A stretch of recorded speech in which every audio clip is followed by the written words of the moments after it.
Doctor Hasan Askari साहब ने हमें ज्वाइन किया है, सीनियर तज्जियाकार हैं। सर बहुत शुक्रिया आपके कीमती वक्त का। आज दोबारा से सदारत का ओहदा जो है वो नवाज शरीफ को मिल गया है, जो कि उनसे छीना गया था बकौल उनके। तो आप कैसे समझते हैं कि कितना इम्पोर्टेंट है ये मुस्लिम लीग नून को मुनज़्ज़म करने के लिए मज़ीद? देखिए, ये एक बड़ा अहम फैसला है और बड़ी अहम डेवलपमेंट है, क्योंकि जो PMLN है उसकी असल शनाख्त तो नवाज शरीफ हैं, और चूंकि वो सदर नहीं रहे थे कुछ वजूहात की बिना पर 2018 से, तो उसकी वजह से ये कशमकश थी कि मामले को किस तरह आगे की तरफ चलाया जाए। और वैसे भी अब चूंकि हुकूमत बन गई थी PMLN की, 2022 में भी बनी PDM के नाम से, अब PMLN के नाम से बनी, उसकी वजह से पार्टी की तरफ तवज्जो कम थी। अब मियां नवाज शरीफ साहब जब सदर बनते हैं तो हमारा अपना ख्याल ये है कि उनकी कोशिश ये होगी कि इस पार्टी को ज़्यादा एक्टिव किया जाए, इस पार्टी को आवाम तक पहुंचाया जाए, क्योंकि जो हमने फरवरी के इलेक्शन देखे हैं उसमें जो वोट पड़ा है पंजाब में, उसकी वजह से भी इस बात की ज़रूरत है कि मुस्लिम लीग को दोबारा अवामी सतह पर एक्टिव करके और मोबिलाइजेशन जो है आम आदमी की करने की ज़रूरत है, जो मेरा ख्याल ये है कि नवाज शरीफ साहब जो है वो कर सकते हैं। और क्योंकि उनकी पॉपुलर अपील जो है, आम जो वोटर है PMLN का, उनके यहाँ चूँकि नवाज शरीफ की अपील है, तो हमारा ख्याल ये है कि अगर नवाज शरीफ साहब हिम्मत करें तो पार्टी को बेहतर सूरत हाल में ले जा सकते हैं। सही, तो एक अहम डेवलपमेंट है ये, जैसा कि डॉक्टर हसन अस्करी साहब आप इस पर तज्जिया दे रहे थे। आपका बहुत शुक्रिया आपके कीमती वक्त का। और देता था कि एक मुंतखब वज़ीर आज़म के गले में रस्से डालने की बात की जाए, इसका हिसाब PTI से लिया जाना चाहिए। आपको बताएं कि मियां मोहम्मद नवाज शरीफ जो कि बिला मुकाबला सदर मुस्लिम लीग नून मुंतखब हो गए हैं, इस इंतखाब का अमल मुकम्मल होने के बाद वो लाहौर में मुस्लिम लीग नून की जनरल कौंसिल के इजलास से खिताब कर रहे थे, जिसमें उन्होंने कहा कि एटमी धमाके हमने किए, हमने मुल्क की इकॉनमी को बेहतर किया, लेकिन इसके बावजूद हमारी हुकूमत का तख्ता उल्टा गया। और उन्होंने कहा कि PTI से इस बात का जवाब मांगा जाना चाहिए कि वो किसके मां के ऊपर एक मुंतखब वज़ीर आज़म के गले में रस्सा डालने की बात करते थे। और उन्होंने कहा कि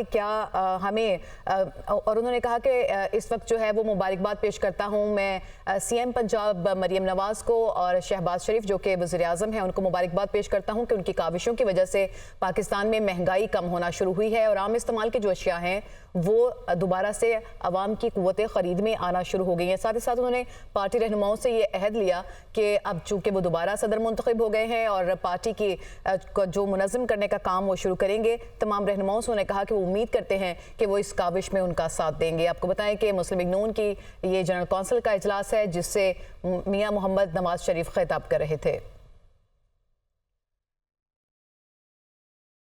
मियां मोहम्मद नवाज शरीफ बिला मुकाबला सदर मुस्लिम लीग नून मुंतखब हो चुके हैं और इस इंतखाब का अमल मुकम्मल होने के बाद वो जनरल कौंसिल से खिताब कर रहे थे। इसी से मुतालिक मज़ीद तफसीलात लेंगे। Deputy bureau chief Lahore Liaquat Ansari ने हमें ज्वाइन किया। लियाकत अंसारी, क्या अभी हमने उनका तवील खिताब तो सुना कि उन्होंने तमाम कुछ पुरानी बातें दोहराई, कुछ नई चीज़ें उन्होंने की, कुछ प्लान पेश किया कि क्या उनका प्लान है अगले 2 साल में महंगाई को नीचे लाने का। आपने वहाँ पर आज क्या मनासिर देखे, क्या सूरत हाल देखी? आज एक बड़ा अहम दिन था मुस्लिम लीग के लिए, दोबारा से सदर मुंतखब हुए नवाज शरीफ।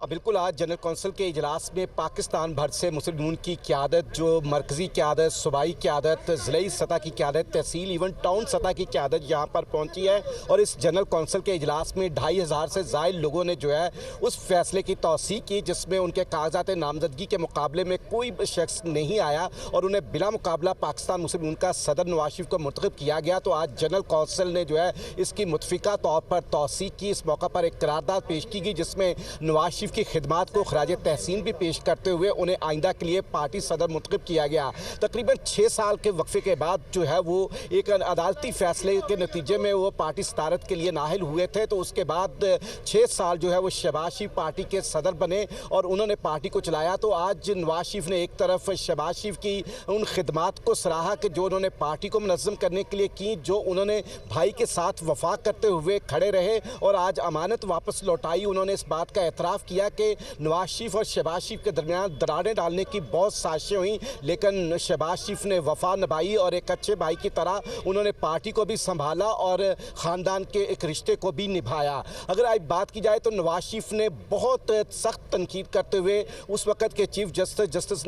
साकिब निसार को हदफ तनकीद बनाया, जिनके फैसले के नतीजे में उनसे जो है उन्हें सज़ा भी हुई और उनको पार्टी सदारत भी छोड़नी पड़ी थी। आज उन्होंने एक साजिश का जिक्र करते हुए अपनी हुकूमत को हटाने के वाले से एक लंदन प्लान का जिक्र किया और कहा कि उस वक्त बानी पीटीआई और चौधरी परवेज़ लाई और डॉक्टर ताहिर अल कादरी को उन्होंने उस लंदन प्लान के मरकजी किरदार बताया और कहा कि जो है बानी पीटीआई ने जमहूरियत को डीरेल करने के लिए, उनकी तख्ता उल्टने के लिए, उनकी हुकूमत का तख्ता उल्टने के लिए जो है ये सब साजिश की थी। उन्होंने अपने वो तमाम साथियों के नाम भी आज इस जनरल कौंसिल के इजलास में पुकारे जिन्हें गुज़श्ता 6 साल में मुख्तलिफ मुकदमात में गिरफ्तार किया गया, जिन्हें कैदोबंद की सौतें बर्दाश्त करना पड़ी। उन्होंने एक एक शख्स का नाम लेकर उनको खराज तहसीन पेश किया। उन्होंने आज शहबाज शरीफ और मरियम नवाज़ को भी खराज तहसीन पेश किया कि जिन्होंने हुकूमत संभालते हुए मुश्किल फैसले करते हुए न सिर्फ वफाकी सतह पर पाकिस्तान की मईशत को बेहतर किया, बल्कि पंजाब की सतह पर मरियम नवाज़ ने जिस तरह महंगाई को कंट्रोल करने के लिए इकदाम किए हैं, उनको भी उन्होंने खराज तहसीन पेश करते हुए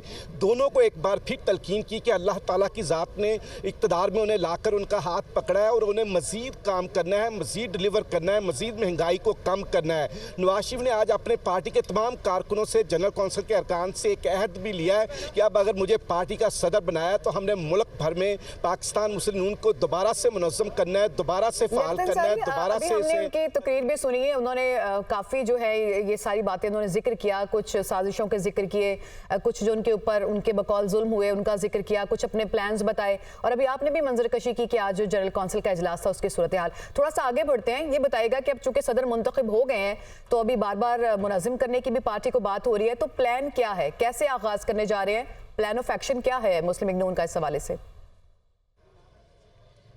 देखिए, लीगी क़यादत का ये कहना है, गो उन्होंने वाज़े तौर पर प्लान का अपनी तकरीर में ऐलान नहीं किया, लेकिन जो कुछ चीज़ें पहले से तय थीं, क्योंकि जिस तरह ये तय था कि नवाज शरीफ को दोबारा पार्टी सदर बनाया जाएगा, तो ये पहले से एक मनसूबाबंदी की गई है कि नवाज शरीफ जो है मुल्क गिर दौरे करेंगे, मुल्क के मुख्तलिफ हिस्सों में जाएंगे, जहाँ पर पार्टी को न सिर्फ फ़ाल करेंगे बल्कि अपना तंजीमी पार्टी के सदर के साथ साथ सियासी मंजरनामे पर भी अपना किरदार अदा करेंगे और ये बात भी बड़े वाज़े तौर पर साबित करेंगे कि पंजाब की हुकूमत हो या वफाक की हुकूमत हो, वो उसको मुकम्मल तौर पर ऑन भी करेंगे, उसके फैसलों पर जो है वो उसके लिए जो है अपना किरदार भी अदा करेंगे और डिलीवर करने की भी कोशिश करेंगे। उन्होंने आज कहा है कि अगले 1.5 से 2 साल में मुश्किलात यकीनन आएंगी, लेकिन जिस अंदाज से शहबाज शरीफ और मरियम डिलीवर कर रहे हैं, 3 साल में हमें इंशाअल्लाह ताला इन तमाम मुश्किलात पर काबू पाकर जो है आवाम को बहुत अच्छे तरीके से रिलीफ देंगे। तो जो उनका ज़ाहिर जो लगता आइंदा का प्लान है, उसमें एक तो वो सियासी तौर पर मुतहरिक होना चाहते हैं, क्योंकि फरवरी के इंतखाबात के बाद वो खामोश थे, उनको ऐसा लगता था जैसे वो किसी से रूठे हुए हैं, ऐसे लगता था कि जैसे वो कुछ नहीं बोल रहे, कुछ अपना लाहेअमल नहीं दे रहे। लेकिन आज उन्होंने वाज़े तौर पर मुल्क भर में निकलने का ऐलान कर दिया है, तंजीम को फ़ाल करने का ऐलान कर दिया है, सियासी तौर पर अपना किरदार अदा करने का ऐलान कर दिया। और जिस तरह उन्होंने अपने सियासी मुखालफिन बिलखसूस बानी पीटीआई और दीगर अनासर को हदफ तनकीद बनाया, तो इस तरह लगता है कि अब वो अपने सियासी मुखालफिन की अपने ऊपर और अपनी जमात के ऊपर होने वाली तनकीद का जवाब देने के लिए भी तैयार है, क्योंकि वो खामोश थे और आज उन्होंने खामोशी तोड़ी है और अपना एक सियासी किरदार हमने गुज़िश्ता दिनों ये जिक्र सुना, खासतौर पर राना सनाउल्लाह भी ये बता रहे थे कि अब और भी जो इनके आप समझे कि जो ओहदे हैं पार्टी के, उनमें तब्दीलियां आ सकती हैं। ये तो सदर मुंतखब हो गए, दोबारा से कमान संभाली इन्होंने, तो क्या आप कोई और तब्दीलियां भी इसमें आने वाले दिनों में हो सकती हैं, जैसे राना सनाउल्लाह भी बता रहे थे? और खास तौर पर क्या हमजा शहबाज साहब को, जो कि मौजूद भी थे यहाँ पे, क्या उनको भी कोई अहम रोल मिल सकता है? देखिए, अगर हमजा शहबाज की बात करें जाए, वो भी इस वक्त भी पाकिस्तान मुस्लिम नून के पंजाब के जो नायब सदर हैं, मुस्लिम नून में तंजीमी तौर पर वो फ़राइज़ सर अंजाम दे रहे हैं। लेकिन एक बुनियादी बात पार्टी में महसूस की जा रही थी कि हुकूमती ओहदे जिन लोगों के पास हैं, उनके पास पार्टी के लिए वक्त उस अंदाज से नहीं है, तो इसलिए अब तंजीमी और हुकूमती ओहदों को जो है अलग किया जाए। तो अगर ये फैसला होता है तो इसके नतीजे में बहुत सारे ओहदे खाली होंगे। यकीनन एहसन इकबाल भी इस वक्त मुख्तलिफ वफाकी वज़ारतों में जो है देखी जा सकती हैं, ओहदों को दूसरे लोग भी, नए चेहरे भी सामने आ सकते हैं। लेकिन सारी पर हमारे साथ ही रहेगा।